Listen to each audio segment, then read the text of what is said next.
السلام علیکم my dear YouTuber احباب، کیسے ہیں آپ سب؟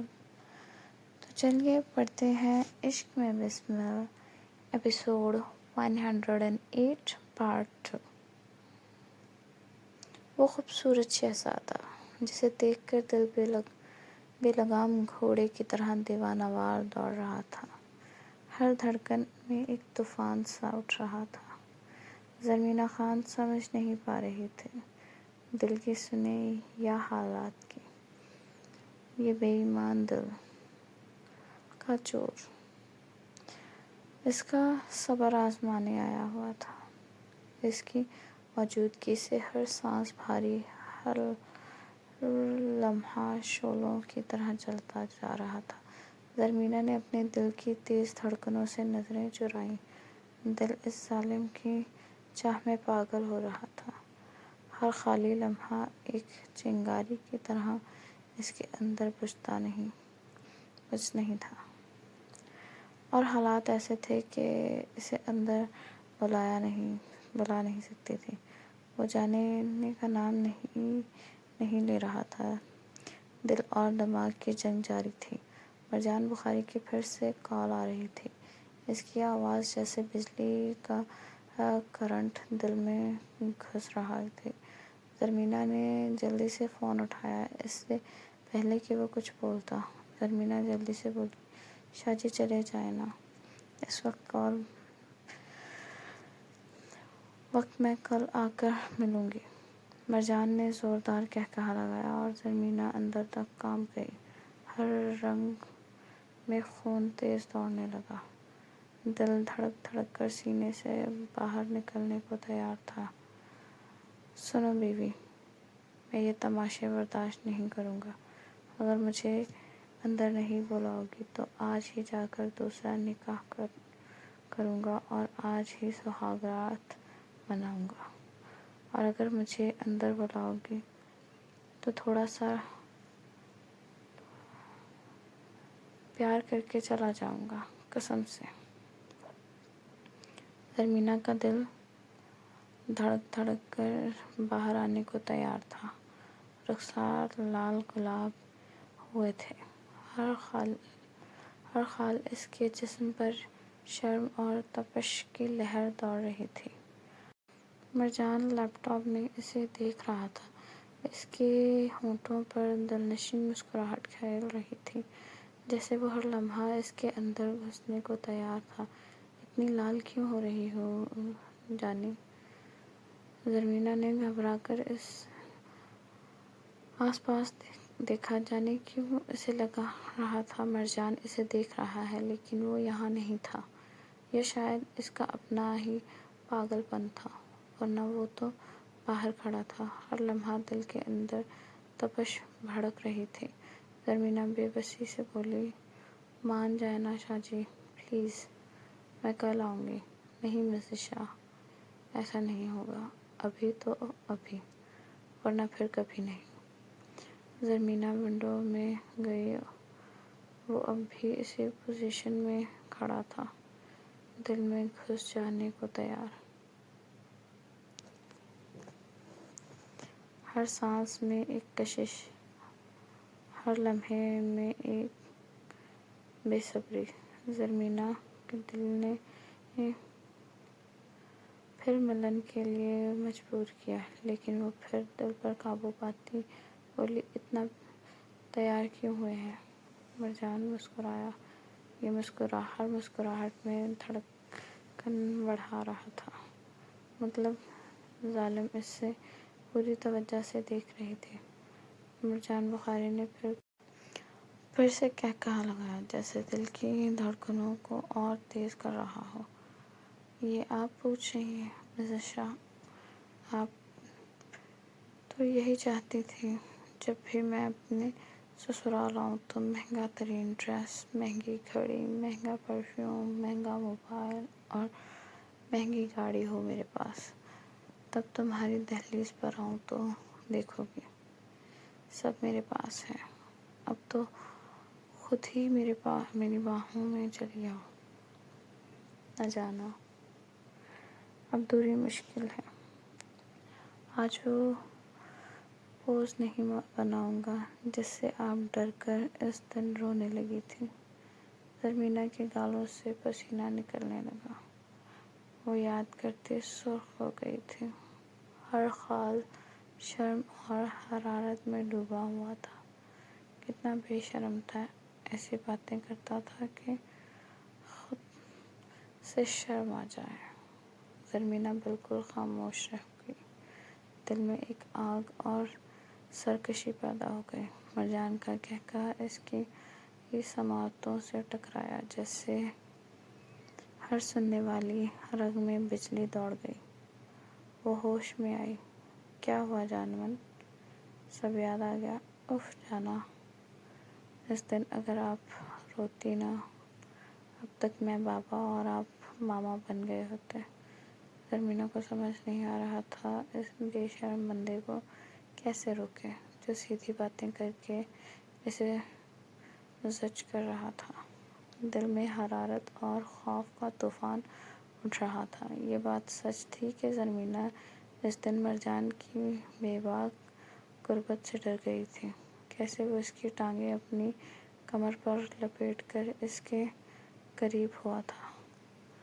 آج بھی زرمینہ بے حال ہو گئی تھی، اندر تک کانپ گئی تھی۔ وہ جلتا ہوا لمس یاد آیا تھا۔ زرمینہ کے رونگٹے کھڑے ہو گئے تھے۔ اپنے شاہ کی سب بے باکیاں یاد آئی تھیں۔ اگر وہ روتا نہ اس کا شاہ تو اس رات اس کی روح میں سما جاتا۔ دل کی دھڑکن تیز سے تیز ہو گئی۔ آنکھوں میں سب منظر گھوم گئے۔ اس نے گھبرا کر فون بند کر دیا اور ہاتھوں میں اپنا چہرہ چھپا لیا۔ اسے خود سے شرم آ رہی تھی۔ کوسے قضا کے رنگوں سے اس کے حسین چہرے کے حسن اور بھی نکھر گیا تھا۔ آنکھوں کے ڈورے گلابی ہوئے تھے، تلیوں میں پسینہ آنے لگا تھا۔ مرجان اسے لیپ ٹاپ پر دیکھ کر مسکرائے جا رہا تھا۔ اس کی بیوی بہت شرمیلی تھی۔ اس دور میں بھی جب عورتیں خود اپنے شوہر کو پاس بلاتی ہیں۔ اس کی بیوی شرم کے سب ریکارڈ توڑ رہی تھی۔ اپنے شوہر سے ایسی کیا شرم؟ مرجان نے آسمان کی طرف دیکھا اور بولا، اف میرے بچوں، آپ لوگ ابھی لیٹ ہو۔ اور اس دیر کی قصوروار آپ کی ماما ہے، جو بابا کے پاس ہی نہیں آ رہی۔ لیکن فکر نہ کرو، بابا نے کوشش شروع کر دی ہے، جلد ملیں گے۔ مرجان خود سے باتیں کرتا مسکرا رہا تھا۔ پھر سے اس نے زرمینہ کو فون کیا۔ جان آنے دو نا پاس، دیکھو بچے رو رہے ہیں۔ مرجان کی بات پر زرمینہ حیرت زدہ ہو کر بولی، کون سے بچے؟ ہمارے بچے۔ جان، میرے پاس آؤ گی یا مجھے پاس بلاؤ گی؟ تبھی بچے ہوں گے، ہمارے اوپر رو رہے ہیں ماما بابا کر کے۔ زرمینہ اپنی شاہ کی بے تکی باتوں سے فکر میں پڑ گئی۔ اس کا شاہ اس کی دوری میں پاگل ہونے لگا تھا۔ شاہ جی، ابھی چلے جائیں نا پلیز، اپنے بچوں کی ماما کی اتنی بات نہیں مان سکتے۔ میں صبح آؤں گی، ابھی مورے کی طبیعت ٹھیک نہیں، وہ کبھی بھی بلانے آ جائیں گی تو مجھے بھی بلا لو یار، ساسو ماں کی خدمت کروں گا۔ اف شاہ جی، ابھی نہیں نا پلیز۔ مرجان بخاری کے نمبر پر ضروری کال آ رہی تھی۔ وہ فوراً بولا، ٹھیک ہے جانا، کل اپنے آپ آ جانا، ورنہ رات کو میں آ جاؤں گا اور اپنا حق لے کر جاؤں گا۔ پکا شاہ جی؟ پکا شاہ، کل آؤں گی۔ زرمینہ نے سکھ کا سانس لیا۔ اس کے جانے کے بعد مرجان بخاری نے گاڑی بھگائی اور سیف جگہ پر لے آیا۔ جو فون اسے آ رہا تھا وہ وہاں سننا خطرناک ہو سکتا تھا۔ رات کی سڑکیں سنسان تھیں اور گاڑی کی رفتار جیسے اس کے دل کی دھڑکنوں کے ساتھ بڑھ رہی تھی۔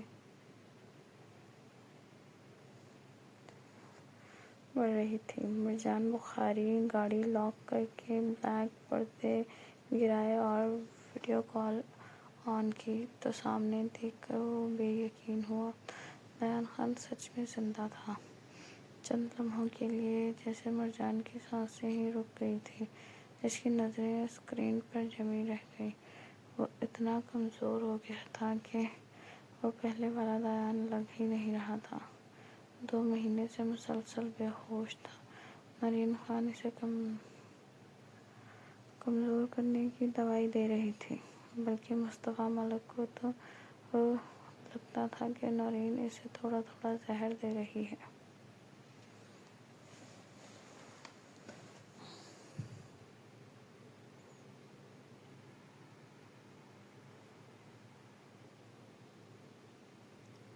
اس منظر نے مرجان بخاری کے دل میں آگ سی لگا دی تھی۔ اس کی مٹھی غیر محسوس طریقے سے بھیج گئی تھی۔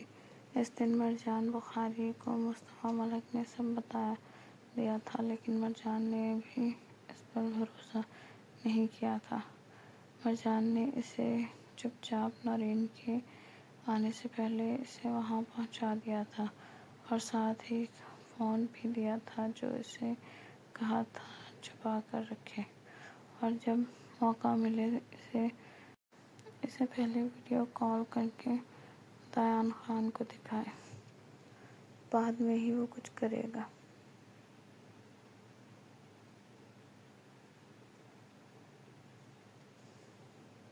اور آج وہ دیکھ چکا تھا کہ دیان زندہ ہے، اور یہ بہت بڑی خوشی کی بات ہے۔ مرجان کی آنکھوں میں ایک لمحے کے لیے چمک آ گئی تھی، جیسے کسی نے اندھیرے میں چراغ جلا دیا ہو۔ جس دن سے مرجان نے پلک کی حالت دیکھی تھی وہ بہت دکھی تھا۔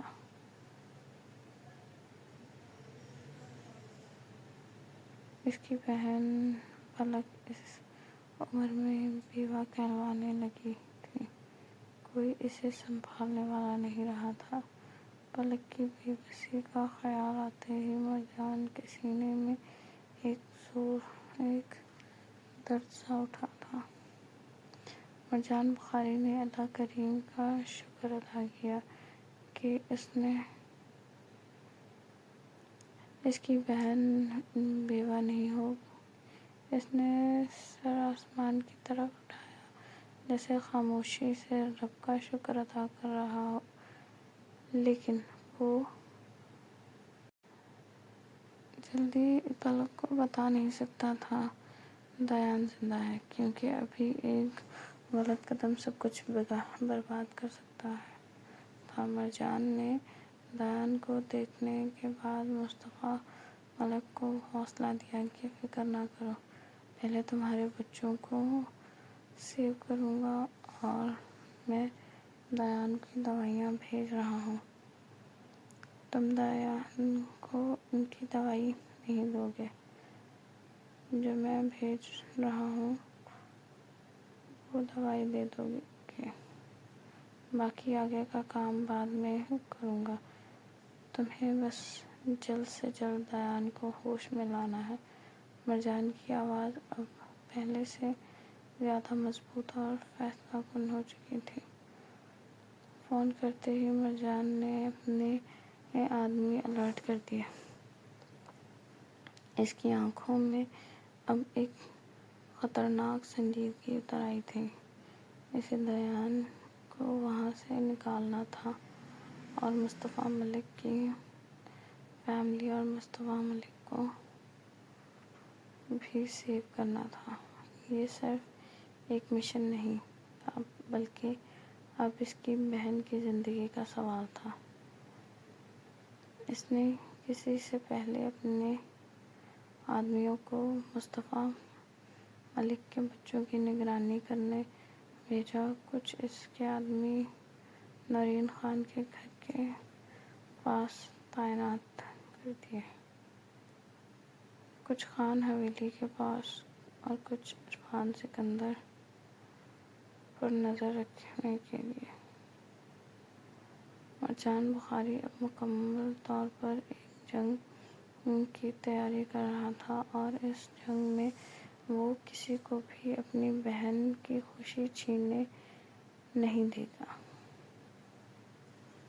ایپیسوڈ جاری ہے، آپ لائک کریں، شیئر کریں، کامنٹ کریں، سبسکرائب کریں اور مجھے بتائیں کہ آپ کو ایپیسوڈ کیسا لگا اور دعاؤں میں یاد رکھیں۔